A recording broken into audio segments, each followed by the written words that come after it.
രാവിലെ എഴുന്നേറ്റ് പ്രാർത്ഥിച്ച് കഴിഞ്ഞിട്ട് നമ്മുടെ ബഗാ റൈസും ചിക്കൻ റൈസും ഫ്രൈയും കൊണ്ടാണ് കേട്ടോ ഡേ സ്റ്റാർട്ട് ചെയ്ത്. പിന്നെ അത് കഴിഞ്ഞിട്ട് നമ്മുടെ പൈനാപ്പിൾ ക്രഷ് കുറച്ച് വെള്ളമൊക്കെ ഒഴിച്ച് നന്നായിട്ട് കുലുക്കി ആ കുപ്പി അങ്ങോട്ട് കഴുകി വെച്ചു. നല്ല ടേസ്റ്റ് ഉണ്ടായിരുന്നു കേട്ടോ കഴിക്കാൻ. അത് കഴിഞ്ഞിട്ട് പിന്നെ ഉച്ചയ്ക്കും സെയിം ആയിരുന്നു. ഞാൻ കുറച്ച് ബാക്കി വന്ന ചോറും കൂടെ ചേർത്ത് ആ ചിക്കൻ റോസ്റ്റ് അങ്ങോട്ട് തീർത്തു കേട്ടോ. പിന്നെ കുറച്ച് കഴിഞ്ഞപ്പോൾ നമുക്ക് പതുക്കെ വിശക്കാൻ തുടങ്ങി. ഇപ്പോൾ പൊട്ടുകടലയും അതുപോലെ തന്നെ പൊട്ടുകടല ഒന്ന് ചൂടായി കുറച്ച് നെയ്യും ശർക്കരയും കൂടി ഇട്ടിട്ട് മിക്സിയിൽ അടിച്ചപ്പോൾ നല്ലൊരു സ്വീറ്റ് കിട്ടി. അത് കഴിഞ്ഞിട്ട് നമുക്കൊരു ചെറിയ ബർത്ത്ഡേ സെലിബ്രേഷൻ ഉണ്ടായിരുന്നു. മീനുക്കുട്ടിയുടെ ബർത്ത്ഡേ ആയതുകൊണ്ട്, മമ്മൂട്ടിയുടെ മാത്രമല്ല സെപ്റ്റംബർ 7 നമ്മുടെ മീനുക്കുട്ടിയുടെയും കൂടെ ബർത്ത്ഡേ ആണ്.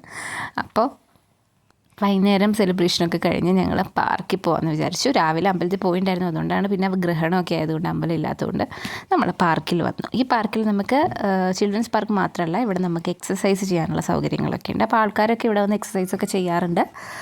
ജിമ്മിലൊന്നും പോകാതെ ഇത് ഒരു ഫ്രീ സംഭവമാണല്ലോ, അതുകൊണ്ടാണെന്ന് തോന്നുന്നു മെയിൻ്റനൻസ് ഒന്നും ഇല്ലാതെ കുറേ സംഭവങ്ങളൊക്കെ ഡാമേജ് ആയിട്ടുണ്ട്. ഈവൻ പാർക്കിലെ ഒരുപാട് കാര്യങ്ങളൊക്കെ ഡാമേജ് ആയിട്ടുണ്ട്. അങ്ങനെ കുറച്ച് നേരം അങ്ങനെ ഇങ്ങനെയൊക്കെ കളിച്ച് നടന്നു, മൊത്തം ചുറ്റി നടന്ന് മീനുക്കുട്ടി കുറച്ച് സമയം കളിച്ചു. വേറെ കുട്ടികളൊക്കെ ഉണ്ടായിരുന്നു, അവരുടെ കൂടെയൊക്കെ കളിച്ച് ഞങ്ങൾ പതുക്കെ വീട്ടിലേക്ക് മടങ്ങി വന്നു കേട്ടോ. എന്നിട്ട് പിന്നെ രാത്രി സിമ്പിൾ ചപ്പാത്തി ആയിരുന്നു, അതൊന്നും ഇൻക്ലൂഡ് ചെയ്തിട്ടില്ല കേട്ടോ.